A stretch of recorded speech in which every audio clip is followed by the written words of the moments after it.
अशा असंख्य मान्यवर आणि विद्वान लोकांनी हे सभागृह गाजवलेलं आहे। मात्र अत्यंत दर्जेदार वैचारिक आणि अभिजात सभागृहाचं अवमूल्यन करण्याचा प्रयत्न भारतीय जनता पार्टीकडून सातत्याने होताना दिसतोय। कालचा सभागृहातला जो अभूतपूर्व थैथयाट होता, हा थैथयाटी ज्याला अत्यंत अधोरेखित करता येईल असे माइलस्टोन काही उभे केलेत का, तर त्याचं उत्तर सरकारला नाही असं द्यावं लागतं। उलट या 100 दिवसामध्ये अजूनही संतोष देशमुख हत्या प्रकरणातला एक आरोपी कृष्णा आंधळे पकडला गेलेला नाही। या प्रकरणाचा तपास ज्या पद्धतीने फडणवीस आणि फडणवीसांच्या सोकॉल्ड लोकांनी केलेला आहे। सोमनाथ सूर्यवंशी प्रकरणाचा जर विचार केला तर सोमनाथ सूर्यवंशी प्रकरणातला जो SIT अहवाल आलेला आहे, त्या अहवालामध्ये सोमनाथचा मृत्यू हा पोलिसांच्या मारहाणीतच झाला हे पुन्हा एकदा, म्हणजे पोस्टमार्टम रिपोर्ट मधली जी गोष्ट आहे तीच SIT रिपोर्टच्या चौकशी अहवालात सुद्धा आली। यावरही अजून संबंधित पोलीस कर्मचाऱ्यांवर कारवाई केली नाही। सरकार तिथेही बॅकफूटवर आहे। महिलेला स्वतःचे नग्न व्हिडिओ पाठवणं असेल किंवा माणिकराव कोकाटेंची वादग्रस्त सदस्यता, ह्या सगळ्या मुद्द्यांवर जे सरकार कम्प्लिटली बॅकफूटवर गेलंय, त्या सरकारला एक नवा मुद्दा पाहिजे होता, म्हणून त्यांनी औरंगजेब कबरीचा मुद्दा काढला।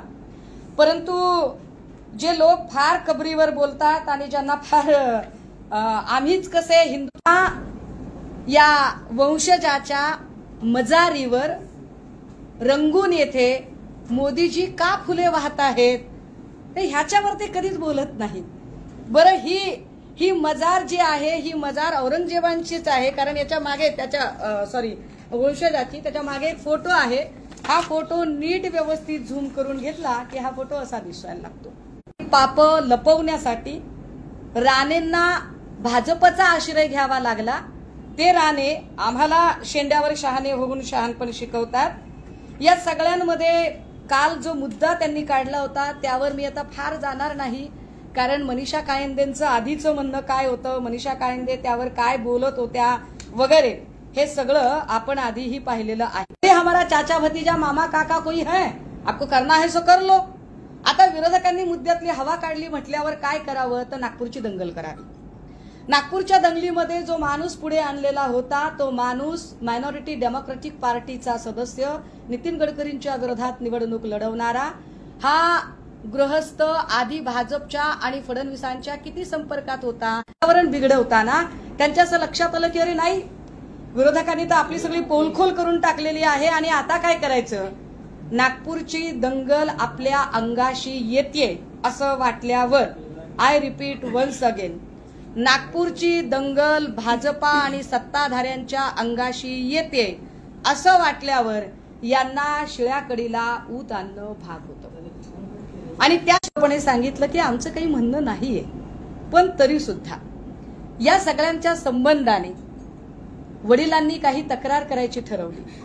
ती खरं तर प्रेयर आहे, जुन्या एका याचिकेला आमची प्रेयर टॅग करा म्हणून, तर त्यांनी ती करावी, ती करण्याला पण हरकत नाही, त्यांनी ती केली पाहिजे, कारण त्यांना न्याय मागण्याचा अधिकार आहे। परंतु एखाद्याच्या दुःखाला आपलं राजकीय भांडवल म्हणून वापरणारी भाजपा, त्या एक बाई विचित्रपणे किंचाळत होत्या। बाईंचा तसा तो नाद आहे, बाई तशाच वागत राहतात, बाईंच्या स्वभावाला औषध नाहीये। परंतु मी अत्यंत नम्रपणे आणि जबाबदारीने सांगितलं पाहिजे, काल सोशल मीडियावर खूप धुमाकूळ चालू असताना अनेक लोक म्हणत होते की झोपडपट्टीतली भाषा वापरली, झोपडपट्टी सारखं बोललं जातंय। परंतु अत्यंत विनम्रतेने सांगितलं पाहिजे की मी लढले, मी संजय राठोडच्या साठी लढले। माझं त्यांना सभागृहाच्या बाहेरून का बरं, तर त्याचं कारण आहे, सभागृहामध्ये ज्यांना आम्ही सदस्यत्व दिलं त्या महिला आता बऱ्यापैकी जिकडे खवा तिकडे थवा असं म्हणत त्या उडून भूर झालेल्या आहेत। आणि प्रामाणिक पुरुष तुम्ही, खरं तर या बाई कधी काळी उद्धव ठाकरेंकडेही पक्षप्रवेशासाठी अगदी गडबडा लोळत आल्या होत्या, तो संदर्भ आता मला काढायचा नाहीये। परंतु ज्यांना वाटतंय की उद्धव ठाकरेंनी क्लीन चिट दिली, जर तुम्ही त्या क्लीन चिटला प्रमाण मानून देवेंद्र फडणवीस यांनी संजय राठोड आब्रूचं मातेरं राजकारण्यांच्या समोर उधळत होत्या आणि समजा जर ही क्लीन चिट चूक असेल तर वाघबाई कसल्या लढत आहेत? लढण्यासाठी लगेचच भाजपच्या सदस्यत्व पदाचा सुद्धा राजीनामा देऊन आमदारकी तर तोंडावर फेकून मारली पाहिजे आणि भाजपने संजय राठोडची केस पुन्हा एकदा रिओपन केली पाहिजे. का मंत्री म्हणून रघुनाथ कुचिक यांच्या संदर्भाने वाघबाई फार अक्रळ विक्रळपणे ओरडायला लागल्या, बोंबलायला लागल्या आणि त्यानंतर या संदर्भात जी पीडित तरुणी आहे असं दाखवलं गेलं, त्या तरुणीने स्वतः माध्यमांच्या समोर येऊन, पोलीस स्टेशन समोर येऊन हे स्पष्ट केलं की मोहम्मद अहमद अंकल उर्फ चाचा आणि चित्रा वाघ यांनी त्यांच्या मदतीने डांबून ठेवल्याचा आरोप पीडितेने केला. पोलिसांना विशिष्ट जबाब द्यायला चित्रा वाघने आपल्याला भाग पाडलं असं या जबाबामध्ये ही मुलगी सांगते. ही जी पीडित तरुणी आहे, ही पीडित तरुणी पुन्हा असंही सांगते की न केलेल्या गुन्ह्यांची शिक्षा कुचिक यांना नको, मला वाघबाईंनी शिवसेनेला डॅमेज करण्यासाठी हे करायला सांगितलं. भाजपची अडचण काय आहे? भाजपचे जे हार्डकोर आरएसएसी आहेत ते इतक्या गलिच्छ पातळीवर उतरत नाहीत. मग त्याच्यासाठी त्यांना बाटगा अधिक कडवा असतो असं म्हणत बाहेरून इम्पोर्ट केलेली लोक लागतात. हे इम्पोर्ट केलेल्या लोकांमध्ये मग त्यांनी अजून एक नाव पुढे आणलं, ते होतं महबूब शेख. आणि महबूब शेखला मग त्यांनी फार बेजार करायचं सुचलं. महबूब शेख याच्यावर जे आरोप झाले होते त्याच्यामधली जी पीडित आहे, मी नाव आणि तपशील वगळते जाणीवपूर्वक, मला त्या महिलेच्या सुरक्षेची काळजी आहे म्हणून, आणि फक्त त्यातला काही मजकूर वाचते की त्यानंतर घाबरलेल्या अवस्थेत मी हॉटेलात जाऊन झोपी गेले व माझ्या रूमचे दार नदीमने बाहेरून लावून घेतले. औरंगाबादला रात्रीच्या वेळी आम्ही पोहोचलो. 23/12/2020 रोजी लकी ज्यूस सेंटर चिश्तिया चौक येथे नदीम मला मोबाईल मधला महबूब शेखचा फोटो काढून दाखवला. मी खूपच घाबरलेली होते. माझी आणि महबूबची ओळख नव्हती. मला तो फोटो खूप वेळा दाखवण्यात आला. पुढे काय केले त्यांनी?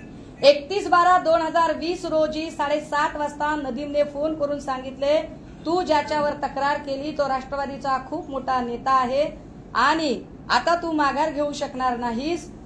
रूम मध्ये मला मोबाईल त्याच्या ताब्यात घेऊन मी 1-1.5 तासात येतो म्हणून नदीम गेला. त्यानंतर 1.5 तासांनी नदीमने येऊन मला ज्यांनी काम दिले आहे ती व्यक्ती आष्टी माध्यमांनी ऑन एअर करावी. काय सांगितलेलं येऊन मला ज्यांनी काम दिलेले आहे त्यांचे नाव चित्रा वाघ आहे म्हणून त्यांची ओळख करून दिली. मी तिथे त्यांना मला खोटी केस करायला लावली. मला खूप लोक फोन करून त्रास देतात, मला यात पडायचं नाही असं म्हणाले. त्यावेळी चित्रा वाघ व सोबत असलेले तेथील सर्व मला म्हणाले की तुला आता FIR प्रमाणेच बोलावे लागेल, नाहीतर तुझ्यावर खोटी केस केली म्हणून गुन्हा दाखल होईल व तू आयुष्यभर जेलमध्ये सडशील.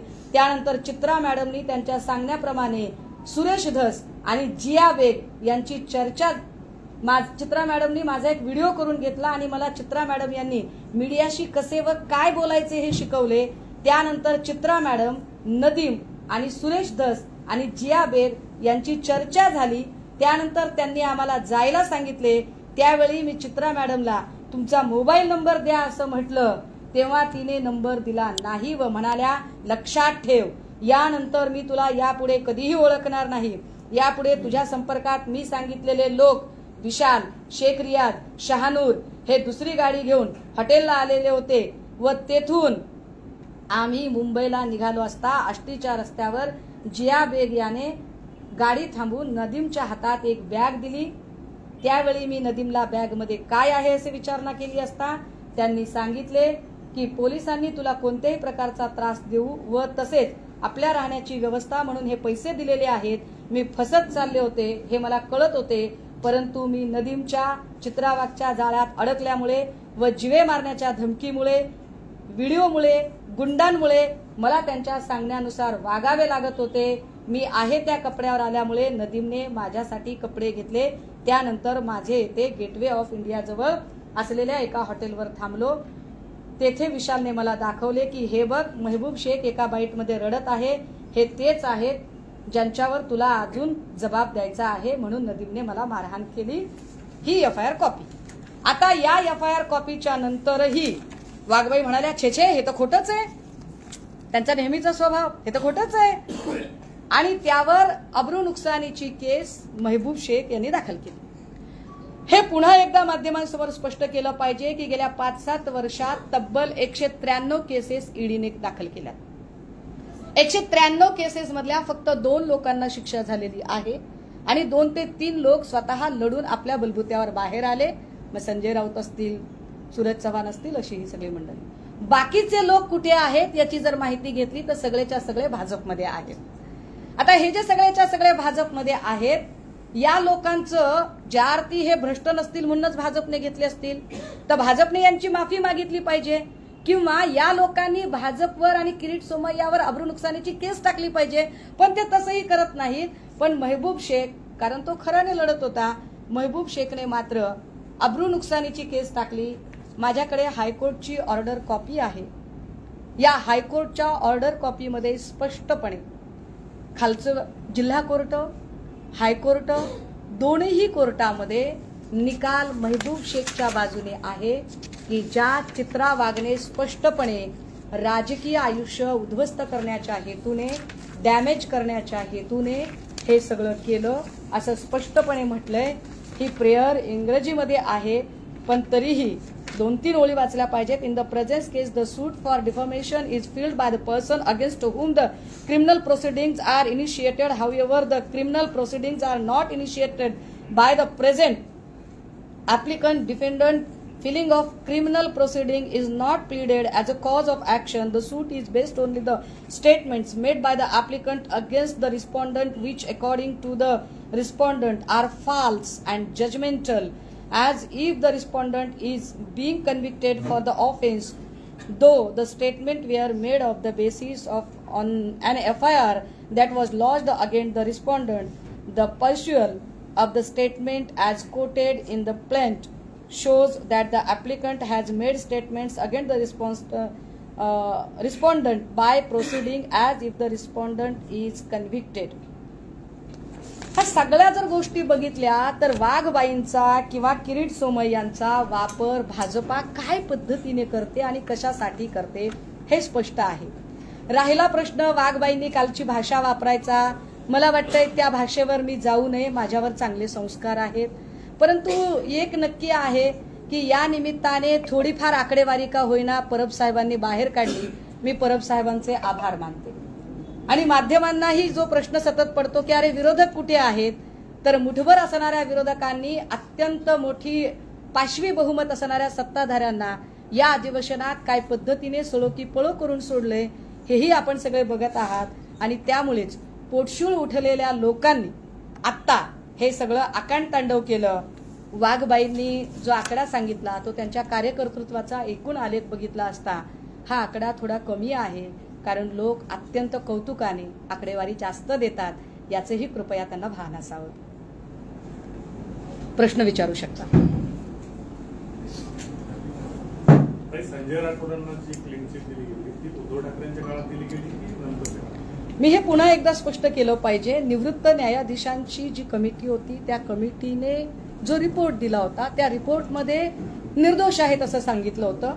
ते निर्दोष आहेत असं निवृत्त न्यायाधीश कमिटीने सांगितल्यानंतर सुद्धा उद्धव साहेबांनी तो राजीनामा घेतला होता. आता जर उद्धव साहेबांनी तो राजीनामा घेतला तर भाजपने पुन्हा त्यांना सत्तेमध्ये का सामावून घेतलं? भाजपने कोणत्या आधारावर घेतलंय? त्या क्लीन चिटच्या आधारावर जी निवृत्त न्यायाधीशांच्या समितीने दिलेली आहे त्याच्यावर?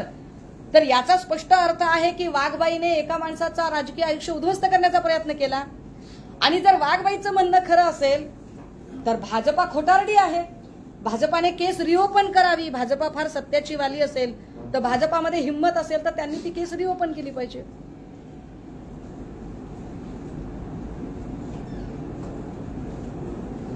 जयकुमार मोरेंच्या प्रकरणातली जी पीडित महिला आहे त्यांना 1 कोटींची लाच घेताना अटक करण्यात आली नाही. माझ्यापर्यंत ही माहिती आलेली नाही, कारण मी आता आपल्यासमोर मघापर्यंत तरी माझ्याकडे ही कुठलीही माहिती नव्हती. मी माहिती घेऊन निश्चित त्याची उत्तर देतो. ओके. बोलले होते की चित्रावाणी शिवसेनेत प्रवेश करणार होत्या, कधी ते किस्सा